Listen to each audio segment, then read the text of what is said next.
Hello, my name is George Tolman, and I welcome you to the first of two new installments of the 10-Minute Tidbit series. This tidbit will focus on the connection between the Pyramid Model and Schoolwide Positive Behavior Supports, or PBIS. In these videos, Jenny Howard, our early childhood MTSS state lead, and I will discuss the similarities and differences of the two and hope that you will take away something that will assist you in your implementation of appropriate behavioral practices for our Nebraska children. In part one, Jenny and I will introduce the core features of Pyramid and PBIS, including the importance of developmentally appropriate practices. We hope you enjoy. Hello, and welcome to our next 10-minute tidbit for Nebraska PBIS. Compared to previous tidbits, obviously I'm not Heather Robbins here. We have two new people that are going to be sharing some things with you regarding PBIS and early childhood, and particularly in the Pyramid Model, how they are more cohesive and interdependent of each other than they are separate. And so with me today, we have Jenny Howard, who serves in the Office of Special Education and particularly supports our early childhood support there.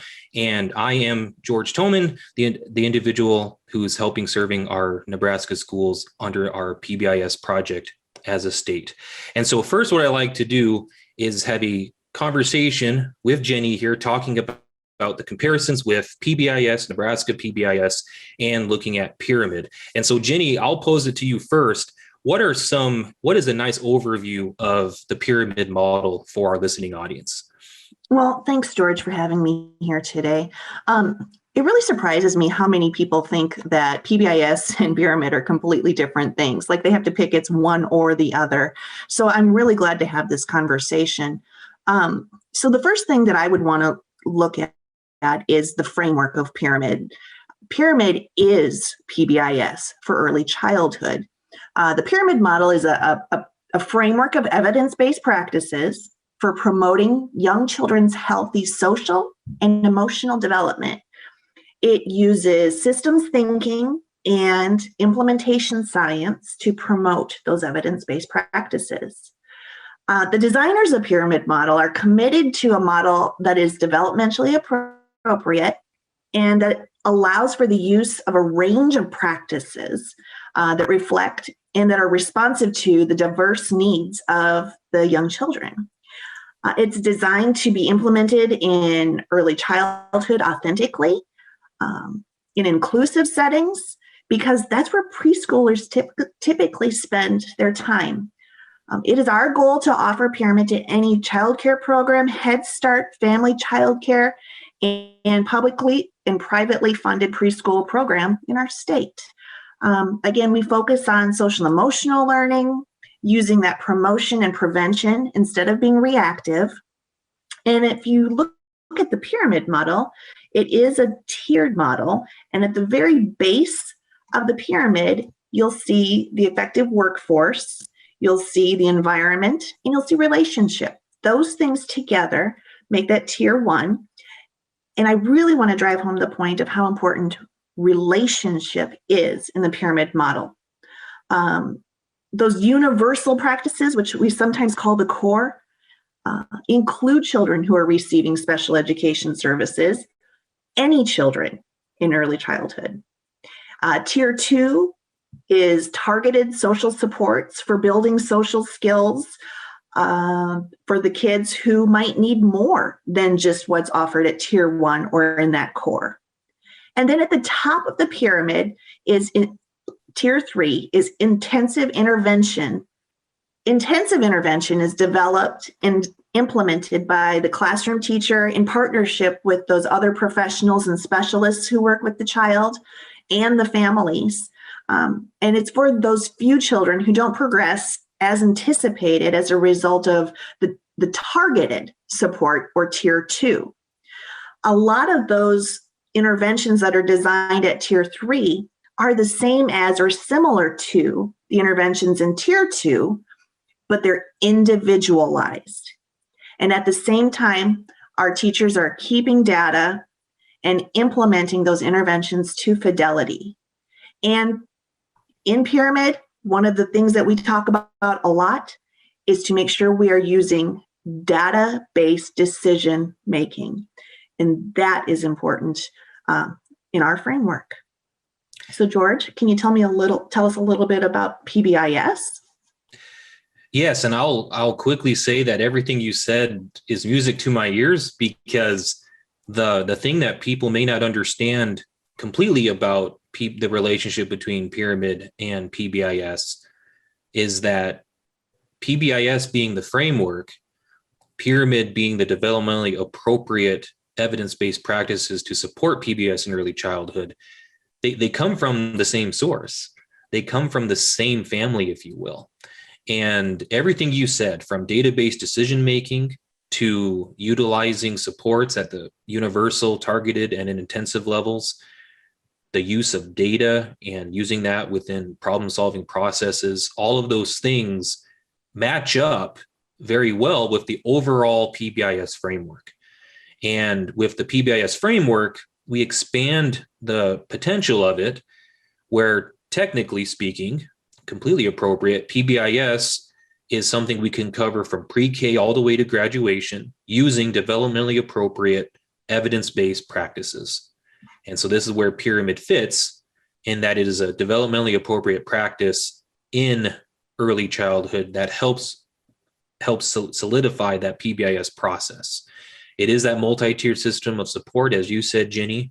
And the nice part about all this is that even though the Pyramid strategies, techniques look different in early childhood than they would in elementary, and those will look different than secondary, at the end of the day, the goal is still the same: to increase student achievement using those evidence-based practices, and primarily supporting the use of supporting good behavior strategies in students, which also in turn, adding on to what you said, Jenny, supports the overall culture of a building. So if you're running Pyramid well within your early childhood building, you will also see the nice effect of your teachers and other members of your staff getting really good results in the sense of their commitment and their feelings and emotions towards Pyramid. The same as with PBIS. Once it's done well, the people in the building feel better about their competency levels. They feel better about their teaching practices, and you feel more empowered as an educator to go do the things that you've been asked to do, which is to help these students learn in this day and age. So with all that said, Jenny, because of the comparisons, I like to get a little more specific. So can we briefly talk about a few things here? And the first thing is, let's talk about developmentally appropriate practices. Expectations, what do they look like?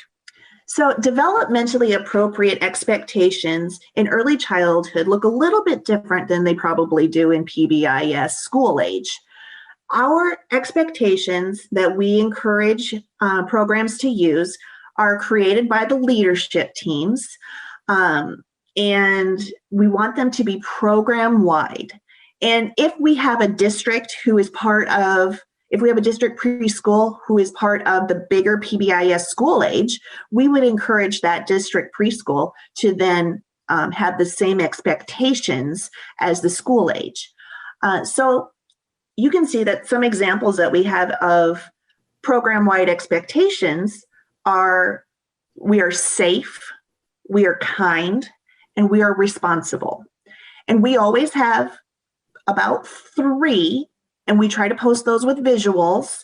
And then we have rules that are established by our classrooms, and those rules are tied directly to the expectations. So a couple examples of rules under the expectations could be: we use walking feet, we have quiet hands. So then when our teachers are praising the students for following a rule, wow, nice job using walking feet. You walked all the way across the classroom and sat down on the rug. You were being very responsible. So we tie those rules to those program-wide expectations, just to drive home that consistency. What does that look like in PBIS, George? It looks very much the same in this sense.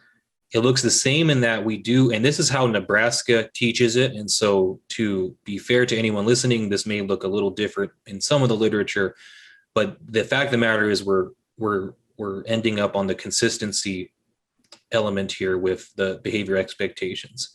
We promote at the tier 1 universal level that there be general expectations that all students and teachers are to follow, and then also to abide by.